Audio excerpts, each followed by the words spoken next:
रूहानी ज़कात YouTube channel में आप सबको खुशामदीद कहते हैं। अल्लाह के नाम से शुरू जो बड़ा मेहरबान निहायत रहम वाला है।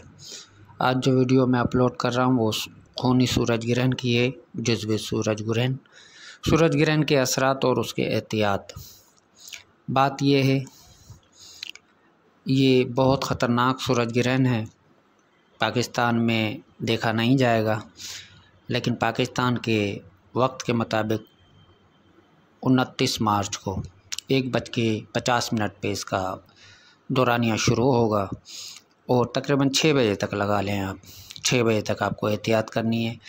बिलखुसूस उन लोगों को एहतियात करनी है जो बहनें, जो माएँ, जो बच्चियाँ उम्मीद से जो प्रेग्नेंट हैं, उनको एहतियात करनी है कि वो किसी दायरे में कदम नहीं रखें। छुरी, कैंची, चाकू वगैरह का इस्तेमाल ना करें। इन चीज़ों से एहतियात करें और कोशिश करें कि बाहर वगैरह घर से बाहर ना निकलें, किचन में काम वगैरह ना करें तो बेहतर है। इस सूरज ग्रहण के असरात क्या होंगे? सबसे पहली बात तो ये, जैसे ये सूरज ग्रहण होगा, इसमें किसी शख्स ने भी अपने रिस्क का काम कराया है, चाहे उसने अपने मोहब्बत का काम कराया है, किसी भी आलिम से कराया है, किसी से भी कराया है, या जो भी वज़ाइफ किए हैं, उनके असरात 100 में से 5% रह जाएंगे, यानी तकरीबन ना होने के बराबर उनके असरात ख़त्म हो जाएंगे। घरों में नाचाकी होगी, झगड़ा होगा, एहतियात करें। रिस्क में कमी होगी, तंगदस्ती होगी, क्योंकि जिस किसी ने भी खैर व बरकत के लिए जो कुछ भी लगाया हुआ है उसके असरात ना होने के बराबर हो जाएंगे। इसकी वीडियो मैं रमज़ानुल मुबारक के बाद अपलोड करूँगा कि किस तरीके से इससे जो है इस्तिफ़ादा हासिल किया जाए और इसका तोड़ क्या है और इसके फ़वाइद क्या हैं, किस तरीके से कौन सा अमल करना है, कौन से अमाल ऐसे करने हैं, कौन सा ऐसा वजीफ़ा करना है जिससे सूरज ग्रहण के मज़ीद असरात आपके ऊपर ना पड़ें और आपके घर के अंदर नाचाकी ना हो, परेशानी, रिस्क भी खुल जाए, उसमें फरमानी हो जाए। ये सारी चीज़ें मैं अगली वीडियो जो अपलोड करूँगा ईद के बाद इंशाअल्लाह, उसके अंदर सारी एहतियात और सब चीज़ें आपको बताऊँगा। अभी सूरज ग्रहण के लिए जो बातें हैं वो मैं आपको बता दूँ। 3.5 किलो आपको गेहूँ लेना है, अनाज 3.5 किलो लेना है। उसमें तमाम घर वाले अपने कलाई तक हाथ डाल दें और नियत करें सदक़े की। जैसे ही ग्रहण का वक्त निकल जाए, ये सदका आपके घर में होना चाहिए। तमाम घर वाले उसमें हाथ डाल के नियत करें, मैं फ़लाँ बिन फ़लाँ नियत करती हूँ या करता हूँ सदक़े की वास्ते अल्लाह ताला के, फ़लाँ बिन फ़लाँ की जान का सदका, माल का सदका, अल्लाह की पनाह में आने के लिए।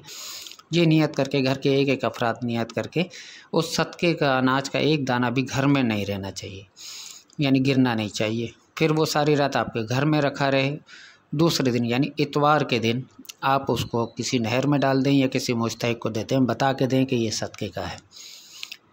अब दूसरी बात कि किस तरीके से आप जो है दौराने ग्रहण आपको उस दिन क्या करना है। सबसे पहले तो आपको 2 रकात नमाज अदा करनी है सूरज ग्रहण की। नियत करें 2 रकात नमाज सूरज ग्रहण में अदा करता हूँ या करती हूँ। नियत करके आप खड़े हो जाएं। पहली रकात में अलहम्दु शरीफ जिस तरीके से पढ़ते हैं आप पढ़ना। उसके बाद 21 मरतबा सूरह इखलास पढ़नी है पहली रकात के अंदर। दूसरी रकात के अंदर आपको 11 मरतबा सूरह इखलास पढ़नी है। फिर आप सलाम फेरना। फिर उसके बाद आपको दरमियान में क्या करना है, जैसे ही आप नमाज से फारिग होंगे आपको 101 मरतबा अल्लाहु समद पढ़ना है। 101 मरतबा अल्लाहु समद पढ़ना है। फिर आप उसके बाद 2 रकात नफिल शुक्राना अदा करना। 2 रकात नफिल शुक्राना अदा करने के बाद उसके बाद आप दुआए कसीर करना अल्लाह की पनाह में आने के लिए, क्योंकि यकीन जानिए जब आपने हाजत की नमाज़ पढ़ ली या आपने ग्रहण की नमाज़ पढ़ ली या आपने नवाफिल पढ़ लिए या आपने दुआ कर ली, तो आप यकीन कर लें कि आप अल्लाह की पनाह में आ गए।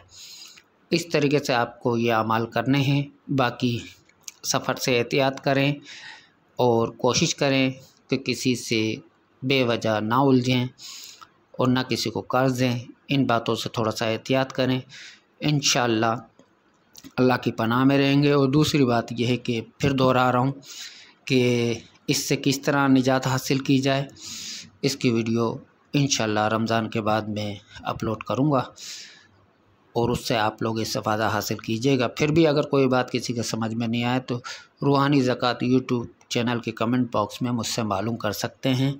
उम्मीद करता हूँ आप सब खैरियत से होंगे। कोशिश की है कि आप लोगों तक सही बात और सच्ची बात पहुँचा दूँ। अस्सलाम वालेकुम।